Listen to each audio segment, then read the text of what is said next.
Hello and welcome to another episode of Double J's List. If you get a chance, please subscribe. I'd really appreciate it. It would really help me out. Today I'm going to talk about a 2019 Honda Odyssey minivan. This one is an Elite trim model, which is the highest trim level that you can get in a Honda Odyssey. I did a review on a Toyota Sienna, and that was a 2022, and that one was the lowest trim level Sienna that you could get. And this is kind of a different world when you get into this higher trim level. You get a lot of options on that very base Sienna, but you do get a whole heck of a lot of stuff when you go to the top of the line trim here. So with this being the Elite, something kind of interesting is that this vehicle belongs to my brother-in-law, and he basically wanted to get this high trim level because this, and I believe the Touring in 2019, were the only ways to get the Honda 10-speed automatic transmission, and you could got a 9-speed made by ZF and all the lower trims with the same engine. So the Honda one apparently is going to be a little more reliable. The ZF 9-speed had a lot of issues on the front-wheel drive platform, so it's one to avoid. So he wound up getting this one, and boy, does this have a lot of stuff. Let's take a quick look. Now it has a nice screen in the middle, nice dashboard. I think one of the takeaways here, both on the outside and the inside, I think the Honda is nicer to look at. It's more like aesthetically pleasing, more nicer to look at. But whereas the Toyota, now don't get me wrong, the Honda still has a lot of like cup holders and nooks and crannies and places to put things. I think the Toyota is just a little bit better for that.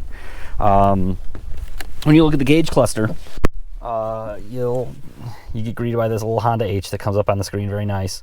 You just turn the car on, lights up. There's all your gauges, all sorts of cool stuff.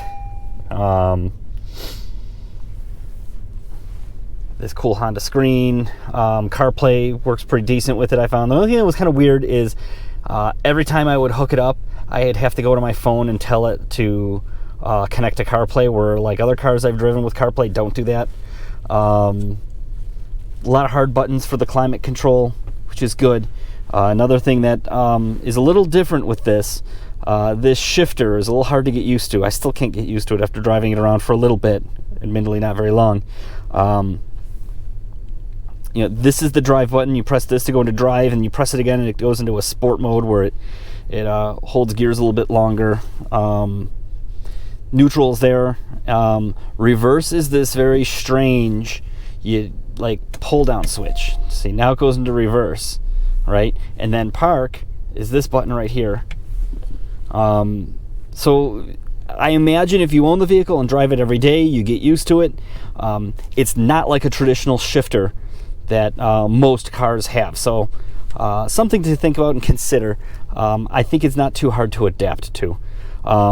This being the Elite trim has both heated and cooled seats. It also has a DVD player, and actually Blu-ray, I should say. And it plays on the screen right here behind me. We'll take a look at that in a moment. Other things that are really interesting about it.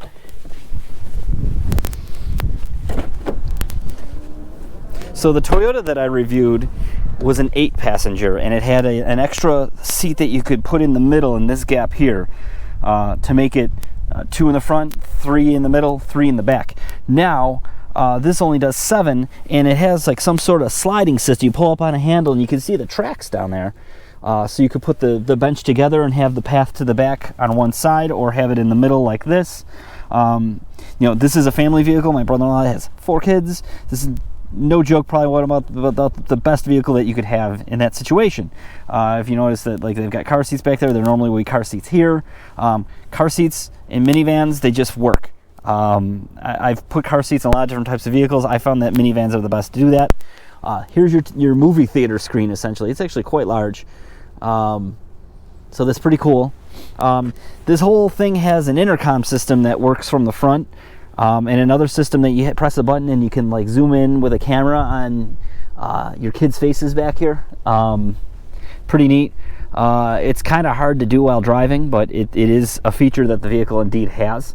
It also, as you can see, has pull-up window shades. You pull up on that little tab there manually, and it goes up and hooks on these little hooks on the top. Very, very good for kid stuff. It's in the back windows too. Much like the Toyota, since this is the Elite, it's got power liftgate, where the Toyota that I reviewed did not have a power liftgate. Has a huge deep sump that the third row stashes in, and if you wanted to, but at the same time, it's kind of handy. You put groceries or things like that in here, and they don't tip over. It's all contained. Pretty handy. This also comes with a Honda vac system. It's got a little vacuum cleaner to clean up. Also pretty handy too. It's the button to make it go down. With that being said, I think styling wise, this is pretty good. I mean, it's as cool as a minivan can be, I suppose. It has some interesting lines that go along the edge for the window. So, all right, let's get behind the wheel and see how it drives. Okay, behind the wheel of the 2019 Honda Odyssey Elite. So this is where the Honda Odyssey is very different from the Toyota Sienna. So where the Sienna had that hybrid drivetrain that was quiet until you hit the gas, and then it was very noisy in kind of an unpleasant way. This has the engine, all the time running because it's not a hybrid. It's very quiet at low RPMs. And then at high RPMs, it actually makes kind of a pleasant sound. So, it's a little more direct feeling with the steering. One thing that I noticed right away driving this, growing up, my dad had a 1988 Honda Accord, okay? And it was one of the earliest vehicles to have variable power assist steering. And what that meant is at low speeds, you got more power assist, so the steering was lighter. So for like parking lots and parallel parking, that sort of thing. And then when you got up to speed, the steering stiffens up. And what is really interesting about this is this does that too. And it feels almost exactly the same as I remember that car driving. Which is really interesting to me because I've owned Hondas. I had a 2009 Civic Si. I had a 2004 Acura TSX. Those, the steering didn't feel as much as like that 1988 Honda Accord as this one does. And that's a good thing because that had great steering. Now, why that's back and it's on a minivan, I don't know. So it's pretty cool. The way that this delivers power is actually really, really pleasant. It's really fun, almost, for a minivan, especially. This is the old J-Series Honda V6 that they have had since the mid-90s, I think. It's an engine that's been around for a very, very, very long time, and it's a good thing in the aspect of driving dynamics. This is just a good, hearty V6 that likes to have some punch, so to speak. It revs almost like a high-performance Honda. So like you can even actually feel the cam changeover when you hit the higher RPMs, which is really cool. So I'll hit it a little bit here. Yeah. So you just heard the cams just change over right before it shifted. Pretty neat. Kind of a high performance thing that you wouldn't expect out of a minivan. But this one does it. And it makes it pretty fun to drive. So I think that it probably helps in towing and things like that.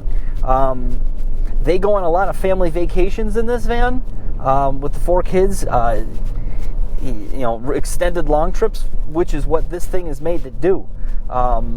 This thing is a 2019. It's only essentially 3 years old, and it's about to hit 60,000 miles. Like they're not afraid to drive this anywhere.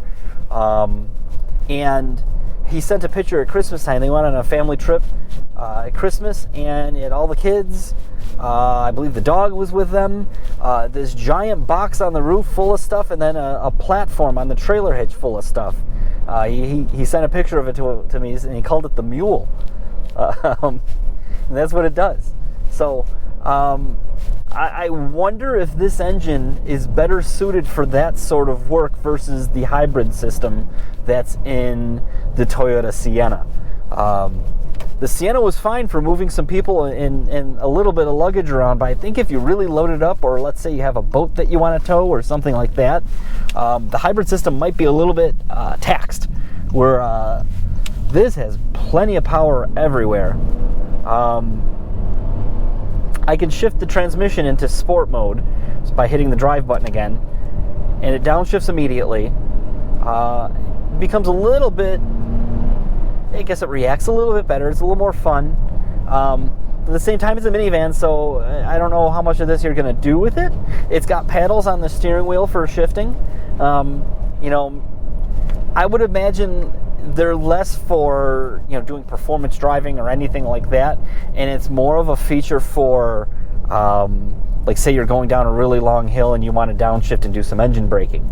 That's where I think I would use the paddles more than going on a back road and trying to pick the right gear for a corner. But it's there, and it's not a bad feature. Other than that, I think that it's a good minivan. I think what it boils down to is Sienna versus Odyssey, and I know there's other competitors in there, but like those are the two that I've driven and I'm focusing on. Therefore, if you're looking for fuel economy, right now this is telling me I'm getting 17 miles per gallon. I imagine you get it on the highway, it gets up into like low to mid 20s. But I think that I know that the Toyota Sienna gets, I was getting close to 40 miles per gallon on it driving around Central Florida, with people in it, stop and go, whatever it may be. It gets significantly better fuel economy. It just doesn't have this hardy drivetrain, nor does it have the nicer looks. And I understand that's subjective, but I think if you look at the Toyota versus the Toyota has that kind of awkward looking large grille. It's more of a thing that you really like it or you really don't like it. Where I think generally just looking at the Honda, you say this is a nice looking minivan. Well, I think more people just would agree to that. Interior feels a little more upscale. Of course, that could be partially because of the trim level difference. So if power and luxury and looks are more important to you, then it's Odyssey. If fuel economy and a few more benefits as far as like nooks and crannies and things to store things inside the cabin are more important to you, then it's probably Sienna.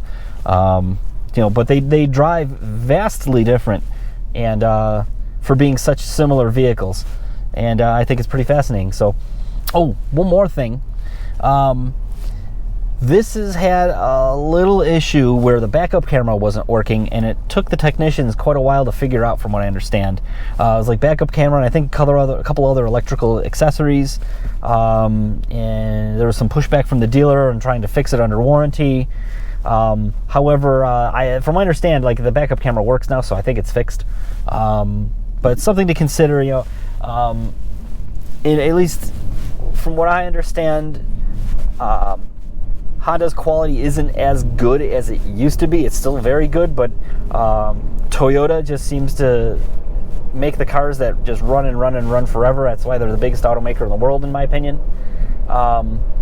Whereas Honda pushes design and technology a little bit harder, so they have some a few more little issues, but it is what it is. I still think it's going to be a fantastic minivan, especially with this old J-Series V6 engine, because they run forever. Put another timing belt on every 100,000 miles and you're all set. Change the oil. This is a great engine. It's been around for a long time, and it'll continue being a great engine, I think. So anyway, if you have any questions, put them down at the bottom. Subscribe if you get a chance. I'd really appreciate it. And thank you for watching.